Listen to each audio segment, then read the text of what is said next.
Suis-je bien placé pour parler des mensonges? Puis-je m'en faire l'air ne sans m'en faire le porte-parole? On devine que ce prophète ici, le célèbre paradoxe crétois dit aussi paradoxe du menteur. Celui-ci se formule de la sorte: un homme déclare je mens. Si c'est vrai, c'est faux.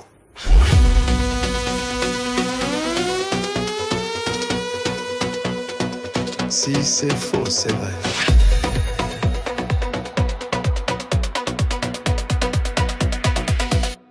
Il convient d'expliquer.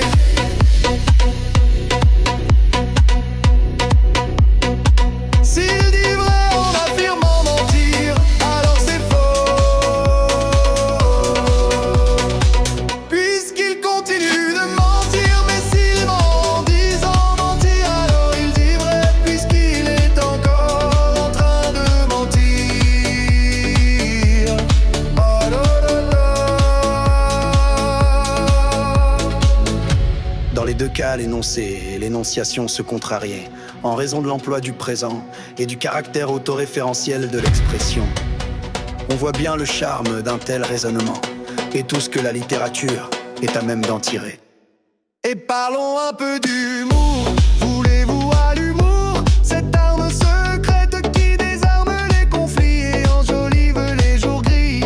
Avec un brin d'humour, la vie devient plus légère, comme une plume emportée par le vent.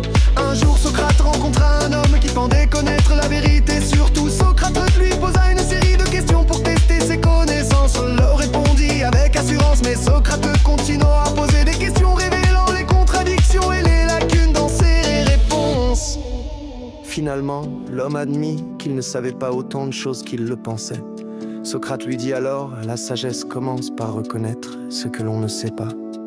Perché au cœur des montagnes, ce village semble tout droit sorti d'un tableau ancien, entouré de forêts profondes, pâturages tranquilles et dominé par de majestueuses falaises.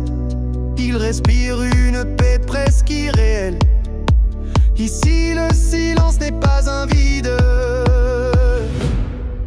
il est une présence. On y entend le vent caresser les arbres, le tintement lointain des cloches et parfois le chant discret d'un ruisseau qui dévale la pente. Ce lieu encore peu connu des visiteurs offre une atmosphère rare à mesure qu'on avance dans ces ruelles. Un sentiment étrange s'installe, comme si l'on entrait dans une parenthèse suspendue du temps. C'est un endroit où l'histoire religieuse et la nature alpine cohabitent avec une grâce presque mystique.